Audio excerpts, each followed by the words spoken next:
السلام عليكم ورحمة الله وبركاته. دعوة واد أركتان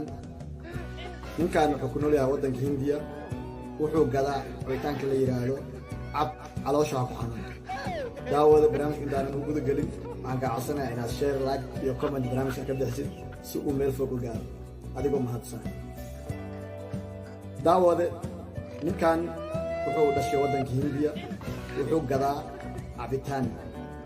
cabitaankaas uu ka sameeyo geedka la yiraahdo dhangalowga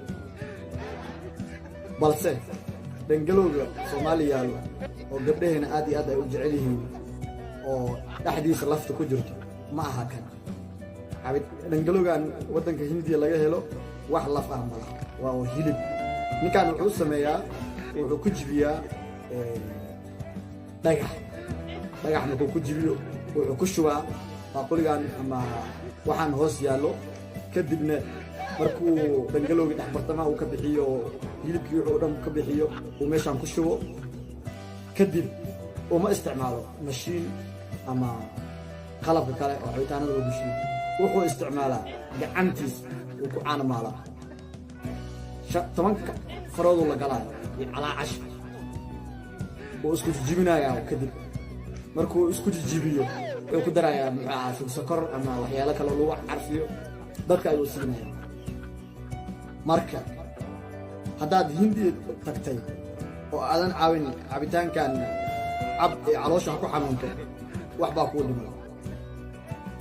dadka Hindiya aad iyo aad u jecel yihiin cabitaankan la yiraahdo cab caloosha ku xanuunto maxaa yeelay waxay sameeyaan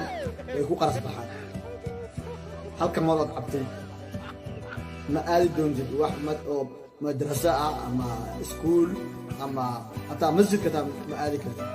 بس كل شيء درس لنا كنيسة على وش هذا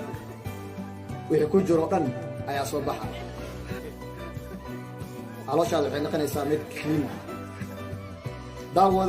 من كان وقف عنا إنه ودن كالصوماليا إنه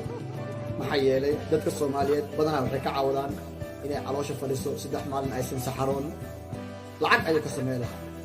maxaa yeelay cabitaankan uu sameyn lahaa oo la yiraahdo xab caloosha baxanto marka Soomaalida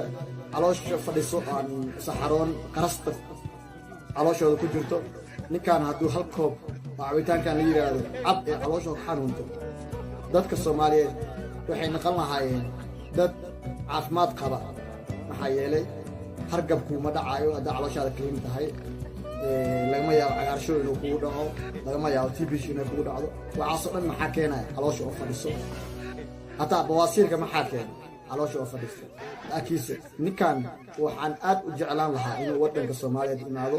uu ka ganacsado wuxuu sameyn lahaa lacag aan caadi ahayn maxaa yeelay dadka ayuu wuxuu u sameyn lahaa cabitaanka hadirtaan magaciisa marar badan aan ku soo celceliyay ee la yiraahdo cab caloosha ku xanuunta دعوة برنامج كنا قد أنت نلسو جارتي عن كعصنا إن شير لايك وكومنت برنامج كتب عسين سوق ميل فوق الجار برنامج بحيث لسه سينا يعني جو عسين حسن برنامج كان مثل ميدا أنت كل مدون معنا دين كبتجي السلام عليكم ورحمة الله وبركاته. Please subscribe our channel. Thank you.